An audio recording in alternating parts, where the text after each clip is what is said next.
সোয়া chunks ইদানিং সবাই এটাকে প্রোটিন ইনটেক কমপ্লিট করার জন্য খাচ্ছে। এমনকি আমাদের কিছু ইনফ্লুয়েন্সাররাও আমাদের সাজেস্ট করতেছে, ভাই এটা প্রোটিনের গুড সোর্স, আপনারা খেতে পারেন। But is it really appropriate?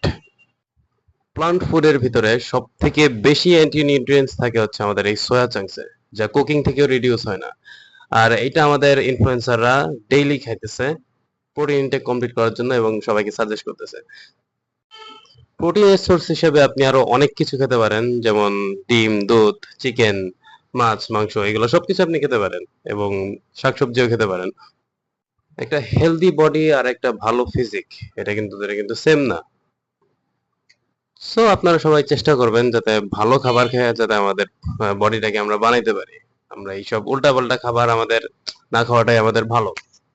আমরা অলওয়েজ চেষ্টা করব আমাদের জন্য ভালো ফিজিকের সাথে একটা ভালো হেলথও যাতে আমাদের থাকে। And I always say a healthy body is more important than a good physique. So কোনো খাবার খাওয়ার আগে একটু রিসার্চ করে ওটা সম্পর্কে জেনে তারপর আমাদের খাওয়া উচিত। এবং যারা ফিটনেস নিয়ে আগ্রহী তারা এক্সট্রা কিছু যারা খাবার খান তারা অবশ্যই এটা মাথায় রাখবেন যাতে আমাদের বডি যাতে হেলদি থাকে প্লাস যাতে একটা ভালো ফিজিক আপনারা অ্যাচিভ করতে পারেন। এটুকুই গাইস, আল্লাহ হাফেজ।